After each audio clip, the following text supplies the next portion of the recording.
నమస్తే సార్. నా పేరు ప్రవీణ. నాగభూషణం కూతురిని. 2004లో మా నాన్న సుబ్బమ్మ అనే ఆమె దగ్గర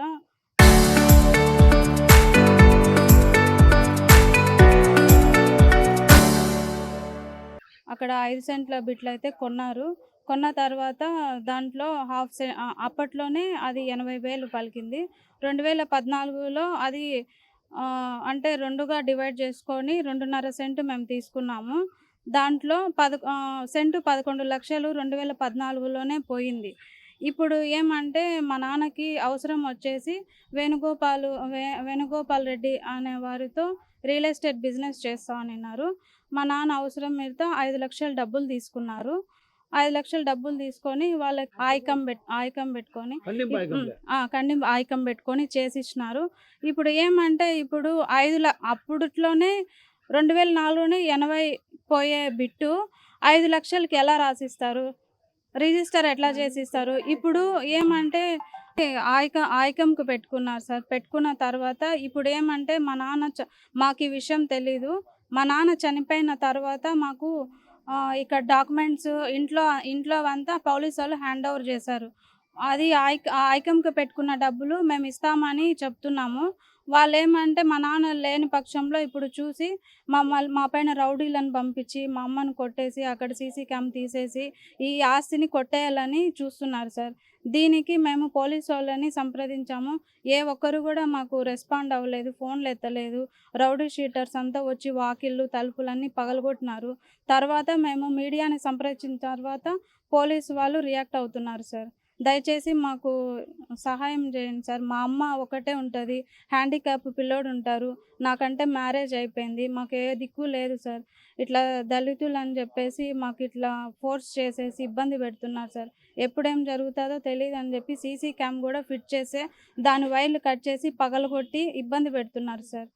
ప్లీజ్ దయచేసి మాకు సహాయం చేయమని కోరుతున్నాము. దానివల్ల మాకు అసలు మాకు ఇంట్లో పరిస్థితి బాగలేక అన్ని సామాన్లన్నీ బయటే పెట్టుకొని బయటే కూర్చొని కాపలాగా వాటిని చూసుకుంటూ ఎప్పుడు ఎవరు వస్తారనేది మాకు తెలియదు సార్. ఇబ్బందిగా ఉంది మాకు. దయచేసి ప్రెస్ వాళ్ళ తరఫున పోలీస్ వాళ్ళని మేము దయచేసి సహాయం చేయమని కోరుతున్నాము. వారం 10 రోజుల ముందర మాకు ఎటువంటి ఇన్ఫర్మేషన్ లేకుండా అన్నోన్ పర్సన్స్ అందరూ వచ్చి ఇంటి పైన ఒక 15 మంది, మార్నింగ్ ఒక బ్యాచ్, నైట్ ఒక బ్యాచ్, ఒక 15 మంది వచ్చేసి అక్కడ కూర్చొని సామాన్లంతా బయట వేసేసి సార్ ఇక్కడ వీధిలో వేసి ఇబ్బంది పెట్టినారు. తర్వాత రోజు మార్నింగ్ జేసీబీ ట్రాక్టర్ తెచ్చేసి మాతో అంటే సెటిల్మెంట్కి వచ్చే వాళ్ళైతే కూర్చొని మాట్లాడాలి సార్. మాట్లాడకుండా ఎటువంటి ఇన్ఫర్మేషన్ లేకుండా దౌర్జన్యం చేస్తున్నారు. మేమైతే అది మా నాన్న సంపాదించిన ఆస్తి. మా నాన్న చనిపోయిన తర్వాత మా నాన్న సామాన్లన్నీ మాకు హ్యాండ్ ఓవర్ చేశారు. అప్పుడు మాకు విక్రయ దస్తావేజు అగ్రిమెంట్ దొరికింది. దాంట్లో 5,00,000కు మా నాన్న ఇల్లు ఆయకన్నారు. అది మేము ఇప్పుడు ఇవ్వడానికి రెడీగా ఉన్నాము. మేము అది చెప్పినా కూడా లేదు, మేము డబ్బులు ఎక్కువ ఇచ్చినాము, ఈ స్థలం మాది, మీరు ఖాళీ చేయండి అని అనవసరంగా రౌడీలను తెచ్చి దౌర్జన్యం చేసి ఇబ్బంది పెడుతున్నారు సార్. ఇవన్నీ చేసే ముందే కెమెరాది వైర్ కట్ చేసినారు. సీసీ క్యామ్ కూడా పగలగొట్టేసినారు. ఇప్పుడు లేడీ ఒక ఆమె ఉంటుంది, మా అమ్మ, హ్యాండిక్యాప్డ్ పర్సన్ మా తమ్ముడు ఉంటారు. వాళ్ళిద్దరూ ఉంటారు. మేము ఎక్కడో ఉంటాము. వాళ్ళకి ఏం జరిగినా కూడా ఎవరు రెస్పాండ్ ఇప్పుడే పోలీస్ వాళ్ళు రెస్పాండ్ కాలేదు. రేపు ఏదైనా జరిగినప్పుడు రెస్పాండ్ అవుతారని గ్యారంటీ కూడా లేదు సార్. ఒకవేళ మేము కూర్చొని మాట్లాడడానికి మేము రెడీగా ఉన్నాము. కానీ వాళ్ళైతే ఆస్తి మాది కొట్టేయడానికి నాన్నొక దౌర్జన్యం చేసి ఇబ్బంది పెడుతున్నారు సార్. దయచేసి మీడియా వాళ్ళ ద్వారా మేము పోలీస్ వాళ్ళకి కానీ తెలియజేసుకుంటూ ఇది విరామం చేసుకుంటున్నాము. ప్లీజ్ మాకు దయచేసి హెల్ప్ చేయండి సార్. నా పేరు పుష్పావతి. నా కుమారుని పేరు మునికుమారు. నా భర్త పేరు నాగభూషణం. నాకు 3 పిల్లలు. నా కుమారుడు వికలాంగుడు అంటే నా కూతురు ఉద్యోగం చేసుకుంటుంది. నా చిన్న కుమారుడు ఉద్యోగం చేసుకుంటున్నాడు. కానీ నేను ఒంటరిగానే ఉంటాను. ఇంట్లో ఒంటరిగా ఉంటాను. కానీ నేను ఇంట్లో ఉండే ఇంతకుముందు వీళ్ళు సరోజమ్మకు నాకు ఇది ఉండేది. కాకపోతే ఇలా సరోజమ్మ వెనికిల్లో ఉండేసి గూండాలను పంపించింది. కానీ అసలు ఏం ఐదు జరిగింది? ఇంత 5 సెంట్లు ఇండ్లు సార్ అక్కడ. ఈ పక్కిండ్లు మాదే 5 సెంట్లు ఇండ్లలో ఇద్దరు మేము 2.5 సెంటు చెరుసగం ఒక ఇద్దరం కలిసి ఫ్రెండ్స్ ఇద్దరం 2.5 సెంటు కొన్నాం ఇండ్లు. ఆ ఇంటిలో మామూడు ఇక్రా అగ్రిమెంట్ రాసుకున్నాడు. మళ్ళీ ఎప్పుడైనా ఇది తిరగా నీ పిల్లలకు కానీ నా పిల్లలకు కానీ నాకు కానీ రాపిచ్చేటట్టు ఇక్రా అగ్రిమెంట్ రాసుకున్నాడు మా భర్త. 5 లక్షలు తీసుకొని ఇక్రా అగ్రిమెంట్. అది మాకు తెలియదు. ఇంకా మాకు తెలిసినప్పటికీ కోర్టులో జరుగుతుంది. 2014 నుండి కోర్టులో జరుగుతుంటే పోలీసు వాళ్ళ ద్వారా మాకు మా పోలీసు వాళ్ళకు కంప్లైంట్ ఇచ్చిన వాళ్ళు ఎప్పుడంటే మా అమ్మోడు ఉన్నంత వరకు మా ఇంటి సందుకు రాలేదు. మా అని చెప్పి 9వ నెల 9వ నెల పోయిన సంవత్సరము 7వ తేదీ 7వ నెలలో ఇంటికి వచ్చినారు దౌర్జన్యానికి. ఇంటికి వచ్చి ఆమె సడన్గా మాది ఇండ్లని ఆ రూమ్లలో ఉండేటోళ్ళని కూడా బెదిరించినారు. వాళ్ళు అయినా ఖాళీ చేయలేదు. 18 ఏళ్ళు అయింది సార్ మేము అక్కడ బాడీకి బాడీగా మాయమే తీసుకుంటున్నాం. మాకే ఫోన్పేలో వేస్తూ ఉన్నారు. ఎట్లా చేతికి ఇస్తున్నారు, ఎట్లా అంటే అట్లా ఇస్తున్నారు.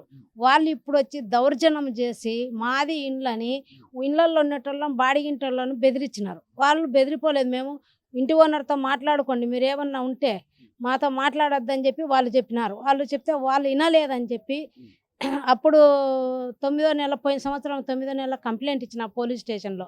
ఎస్పీ సార్ కానుంటి కంప్లైంట్ ఇస్తే పోలీసు వాళ్ళేమో వాళ్ళు ఒక కంప్లైంట్ ఇచ్చినారు. మాకు ఆ కాగితాలు చూపించమని ఇంట్లో అవి చూపించమని అని చెప్పి పోలీసు వాళ్ళతో మాకు టార్చర్ పెట్టినారు. 9వ నెలలో వచ్చినారు, గొడవకు వచ్చినారు. వాళ్ళు వచ్చి నా కుమారుని మీద నా మీద గొడవ పడినారు. నేను అడ్డుపోతేగిన 20 మంది మనుషులు వచ్చినారు.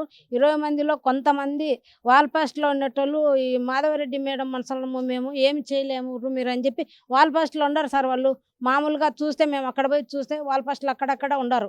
అది కూడా ఉంది. కానీ మాధవరెడ్డి మనుషుల్లో నాకు తెలియదు. అది మొత్తానికి మేము అక్కడ చూసి వాల్పాస్ట్ చూసి కనుక్కున్నాము. వాళ్ళు చెప్పడం మటుకు కొట్టినారు. నా బట్టలు కూడా చింపినారు సార్. 20 మంది మిందపడి ఎట్లా అంటే అట్లా జాకెట్ చింపినారు. మేము కేసు పెట్టినాము. అదంతా ప్రూఫ్ పెట్టి రికార్డు పెట్టి ఇది చేసినా కూడా మాకు పోలీసు వాళ్ళు ఇక్కడికి ఏం జరిగిందని కూడా రాలేదు. మాకు రక్షణ లేదు. నా వికలాంగుడు కొడుకు నేను ఇంట్లో ఉంటాం. వాళ్ళ ఇద్దరు పిల్లలు ఉద్యోగానికి పోతారు సార్. సీసీ కెమెరా ఉన్నది. సీసీ కెమెరా కూడా పగలగొట్టినారు ఇప్పుడు వచ్చినప్పుడు సార్.